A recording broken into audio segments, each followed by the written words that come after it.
तो दोस्तों स्वागत है आपका हमारे channel horror stories in Hindi में।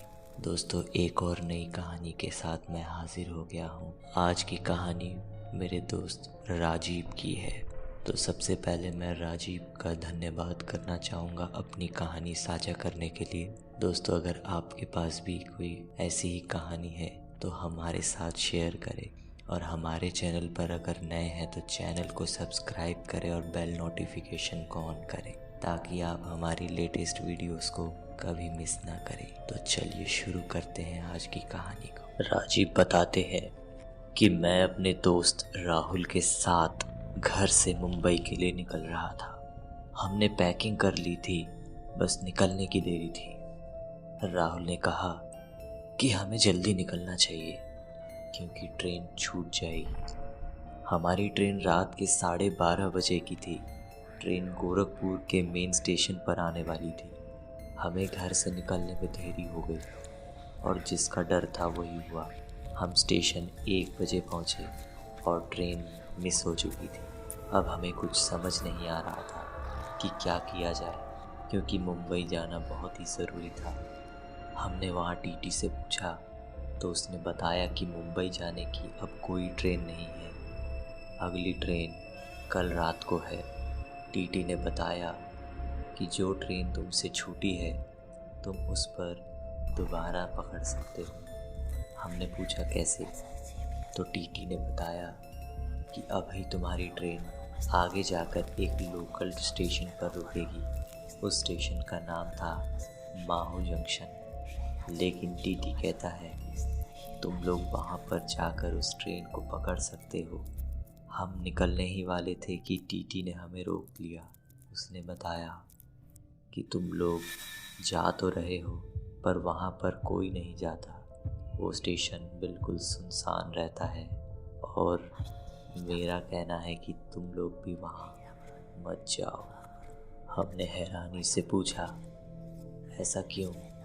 तो टीटी ने मुझे बताया कि कुछ पक्का कारण तो नहीं पता, पर वहाँ के लोग कहते हैं कि वहाँ एक औरत की आत्मा घूमती है और 7 बजे के बाद स्टेशन के कर्मचारी भी वहाँ नहीं रहते, सब वहाँ से चले जाते हैं। बहुत से लोगों द्वारा उस औरत को देखा गया है और ऐसी दुर्घटना होने के कारण उस स्टेशन पर अब कोई नहीं जाता। पर हम कहाँ मानने वाले थे। सच कहूँ तो मुझे भूत प्रेत पर यकीन था और मुझे इन सब चीज़ों से डर भी लगता था। पर क्या करें, मुंबई जाना भी उतना ही ज़रूरी था। हम क्या करते, हम तुरंत स्टेशन के लिए निकल पड़े। हमने ऑटो कर लिया। मन में डर था। हम स्टेशन के बाहर पहुंच चुके थे। जैसे ही हम अंदर गए तो वहाँ का नज़ारा बहुत ही डरावना था। स्टेशन पर कोई नहीं था, यहाँ तक कि वहाँ की लाइट्स भी बंद थी। हर जगह बस अंधेरा। ठंड बहुत तेज़ थी और हवा भी चल रही थी।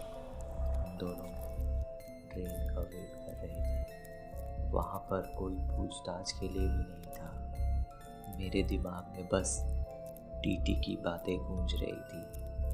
मैं बार बार स्टेशन के इधर उधर देख रहा था, लेकिन ट्रेन का कोई ठिकाना नहीं था। हम दोनों एक दूसरे से बात करने लगे कि मुंबई जाकर सबसे पहले हमें क्या करना है।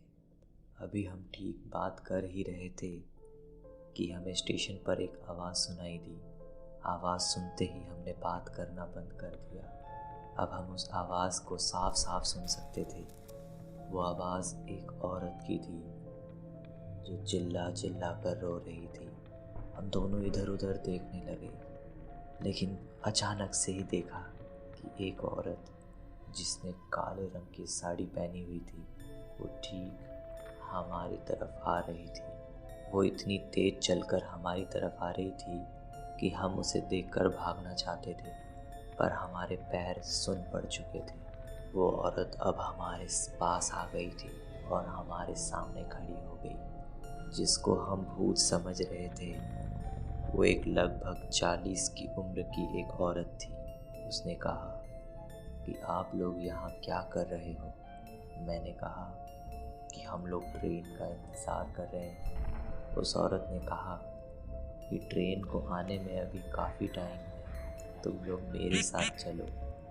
मैं स्टेशन के पास ही रहती हूँ, जब ट्रेन आएगी तो चले जाना। मैंने उन्हें मना कर दिया। मैंने कहा कोई बात नहीं, हम यहाँ इंतज़ार कर लेंगे। पर वो बार बार चलने के लिए हमें कह रही थी। मैंने राहुल की तरफ देखा, पर पता नहीं क्यों वो पुतले की तरह खड़ा हुआ था, कुछ बोल ही नहीं रहा था। तभी हमने देखा कि ट्रेन आ रही है। जैसे ही ट्रेन प्लेटफॉर्म पर लगी, हम तुरंत ट्रेन के अंदर चले गए। मैंने पीछे मुड़कर देखा तो वो औरत वहाँ अब नहीं थी। मैंने सोचा शायद वो चली गई होगी। अब हम लोग ट्रेन में बैठ चुके थे। तभी अचानक राहुल डरा हुआ लगने लगा। मैंने पूछा क्या हुआ तुझे? उसने बताया कि क्या तूने उसके पैर देखे? मैंने कहा नहीं, क्यों, क्या हुआ? राहुल ने बताया कि उसके पैर दोनों उल्टे थे और पीछे से खून टपक रहा था। मैंने कहा तो तूने मुझे पहले क्यों नहीं बताया? वो कहने लगा कि उसके पैर और खून देखकर मेरे मुंह से कुछ नहीं निकल रहा था। तभी टीटी आ गया और उसने हमें देखते हुए कहा कि तुम लोगों को कोई दिक्कत तो नहीं हुई? मैंने कहा नहीं, बस स्टेशन पर एक औरत मिली थी। ये सुनते ही टीटी ने कहा कि क्या उसने काले रंग की साड़ी पहनी थी? मैंने धीरे से बोला हाँ। क्यों? ये सुनते ही उसने कहा ये कोई औरत नहीं बल्कि एक भटकती हुई आत्मा है, जिसका कुछ समय पहले ट्रेन से कटकर यही मौत हो गई थी। ये सुनते ही मैं हक्का बक्का रह गया और मेरे चेहरे से रंग उड़ गया था। मुझे स्टेशन की सारी बातें याद आने लगी। मतलब हम अब तक एक आत्मा से बात कर रहे थे। आज भी मैं ये सब याद करके डर जाता हूँ। तो दोस्तों, कहानी आपको कैसी लगी कमेंट करके ज़रूर बताइएगा। और वीडियो अगर आपको अच्छी लगती है तो लाइक का बटन ज़रूर दबाइए, ताकि मैं आपके लिए